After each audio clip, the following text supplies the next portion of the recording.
عرض کیا نا کہ دشمن جب ہو نا جی تو وہ تو آپ کتنے سیدھے راستے پہ ہوں وہ کوئی نہ کوئی بات نکال دے. آپ دیکھیں نا جی کہ ہمارے اکابر ہیں، ہمارے پیر ہیں، ہمارے باقاعدہ مشائخ ہیں، باقاعدہ علماء ہیں، باقاعدہ تزکیہ ہے، لیکن جن کو ہمارے ساتھ غصہ ہوتا ہے کہہ دیں گے وہابی. وہ کہنا ہے جی وہاں جی یہ تو پیروں نو مندے ہی کوئی نہیں، ان کے ہاں تو نہ فاتحہ ہے نہ درود ہے، ان کے ہاں تو جی بالکل کوئی نہیں. اور خاص طور تے اے تے بڑا وہابی نے انہوں تے اتھے سعودی عرب تے مکے شریف دی پان بھی نال لگ گئی، ایک کریلا ایک نیم چڑا. اے تو اور پکا وہابی ہو گیا ہے. خدا کے بندو اب تو یہ باتیں کہنی چھوڑ دو، ایمان سے کہیں. مکہ مکرمہ سے مدینہ منورہ قافلے 10 دن میں پہنچتے تھے. یہ اللہ خادم الحرمین کو جزائے خیر دے، ایسی سڑک بنا دی کہ 4 گھنٹے میں آدمی مدینے پہنچ جاتا ہے. اگر ان کے دلوں میں مدینے سے، مدینے والے سے کوئی ذرا سا بھی بغض ہوتا تو راستے بند کر دیتے یا آسان کر دیتے کہ جلدی پہنچ جاؤ. کوئی عقل کی بات کریں. آپ رمضان میں ابھی جا کے دیکھیں ان کی ہر دعا جو ہے حضور کے درود پہ ختم ہوتی ہے کہ نہیں. علامہ صاحب بیٹھے ہیں، پوچھ لیں. حنفیوں کے نزدیک تو ایک مسئلہ ہے کہ اگر تشہد میں، اتحیات میں درود شریف بھول گیا انسان ہے نہیں پڑھ سکا تو نماز ہو جائے گی. لیکن حنابلہ جن کو تم وہابی کہتے ہیں ان کے مسلک میں یہ ہے کہ اگر نماز میں درود نہیں پڑھا تو نماز نہیں ہوگی. اللہ. تو ان کو تم یہ اس لیے دشمن جو ہے نا میرا عزیز پھر وہ کوئی نہ کوئی بات تو بنا لیتا ہے نا. وہ ایک پیر بزرگ تھے، بہت بڑے اللہ کے ولی تھے، تو بیوی نہیں مانتی تھی. یہ خدا کی قدرت ہے، آدمی کی بیوی نہیں مانتی. آپ کو مانتی ہے؟ بھائی اس میں شرم کی کیا بات ہے یار، بھائی ہو اپنے، کون سے ہم کوئی آسمان سے اترے ہیں، ہم بھی تمہارے بھائی ہیں، ساتھی ہیں. نہیں، آپ کی بیوی مانتی ہے کہ لیڈیز از فرسٹ، وہ آگے چلتی ہے نا. اور آپ ماشاءاللہ. اچھا جب کنکریاں مارنے کا وقت ہے نا مینا میں لوگ بڑے مسئلے پوچھتے ہیں مجھ سے مکہ شریف، اور جناب بڑا رش ہوتا ہے تو میں بیوی کی طرف سے کنکریاں مار رہا ہوں. کہا نہیں جی آپ اپنے مسئلے پہ رہیں، لیڈیز از فرسٹ. اچھا عورت ہے کتنا سمجھدار، کہتے کہ نہیں رش ہے، رش ہے. بازار میں رش کوئی نہیں، میلے پہ رش کوئی نہیں. یہ کرسمس کے دنوں میں جناب کھوے پہ کھوا چل رہا ہے، نہ پتہ لگتا ہے مرد ہے نہ عورت ہے. یہاں کوئی رش نہیں.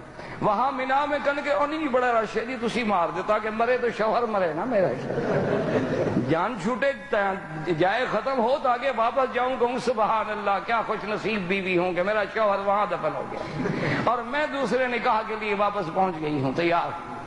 تو اس لیے اندازہ کریں دشمن تو بات نکال لیتا ہے. اب جناب وہ ولی اللہ جو تھے، یہ میں ایسے نہیں کہہ رہا بیوی نہیں ماں، اس لیے دیکھیں علامہ صاحب سے پوچھنا انشاءاللہ، قاری طیب صاحب سے کبھی پوچھ لینا. اور آپ بھی جانتے ہیں میرے مدنی کو جب نبوت ملی غار میں، نبوت کہاں ملی؟ ہاں جی. اور صدیق کہاں ملا؟ نہیں سمجھ آئی بات؟ میرے مدنی پہ جبریل کہاں اترا؟ تو جبریل آسمان کا وزیر ہے، وہ کہاں ملا؟ غار میں. اور صدیق زمین کا وزیر ہے، یہ کہاں کٹھے ہوا؟ غار میں. ایک وہ بھی غار اور ایک یہ بھی غار اور ایک تیسری غار ادھر ہے. یہ بھی یاد رکھنا. حضرت صدیق جب غار پہ پہنچے تو کہا حضور آپ کھڑے ہو جائیں، مدتوں سے غار پڑی ہے، میں ذرا صاف کر لوں، کوئی بچھو کوئی ایسا جانور نہ ہو. صدیق اندر گئے، صاف کیا تو پھر مدنی گئے. اللہ نے حکم کر دیا، اشارہ ہو گیا کہ جب تک اس غار میں پہلے صدیق کی محبت نہیں آئے گی محمد مدنی پہ ایمان بھی نہیں آئے گا. وہاں غار میں حضور ہیں، قرآن اترا. اچھا اترنے کے بعد سب سے پہلے حضور کہاں آئے؟ سب سے پہلے حضور بیوی کے پاس آئے. غار سے اترنے کے بعد کہاں پہنچے؟ بیوی کے پاس پہنچے. کہا زملونی زملونی، خدیجہ کپڑا ڈالو، بدن پہ تھر تھری ہے. اسی منظر کو میرا مولا پسند کر کے فرماتی ہیں یا ایھا المزمل قم اللیل الا قلیلا نصفہ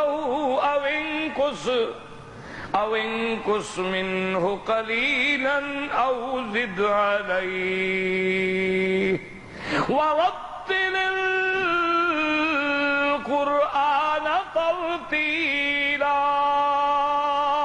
میرا مدنی پہلے بیوی کے پاس آئے تاکہ سب سے پہلی تصدیق بیوی کرے کہ اس کی تصدیق بڑی مشکل ہوتی ہے، اور جب بیوی پاکی کی گواہ بن جائے تو پھر اس سے بڑا گواہ دنیا میں کوئی نہیں ہوتا۔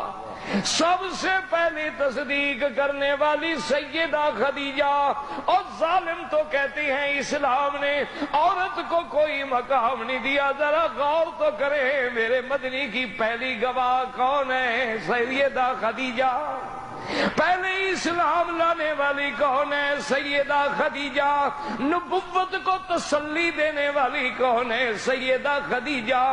برکت ابن نوفل کے پاس لے جا کے تائید کرانے والی کون ہے؟ سیدہ خدیجہ۔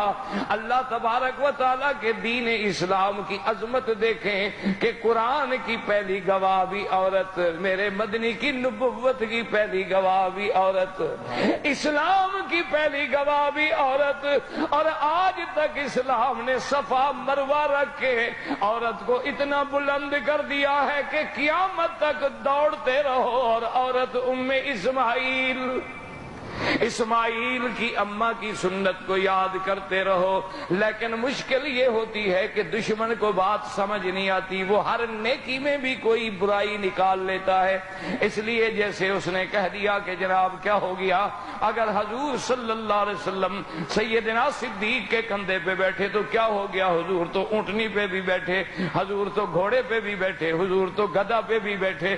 لیکن اللہ اکبر، اس کو جب سمجھایا گیا کہ بات سمجھو، ہم نے کہا ظالم اعتراض کرنے والے تم ٹھیک کہتے ہو، لیکن ہمارے عقیدے کو سمجھ لو کہ حضور جس اونٹنی پہ بیٹھے ہیں وہ ساری اونٹنیوں کی سردار ہے، حضور جس گھوڑے پہ بیٹھے وہ سارے گھوڑوں سے افضل ہے، حضور جس گدھا پہ بیٹھے وہ ساری دنیا کے گدھوں سے افضل ہے، اور حضور جس بندے پہ بیٹھے وہ بندہ بھی ساری دنیا کے بندوں سے افضل ہے۔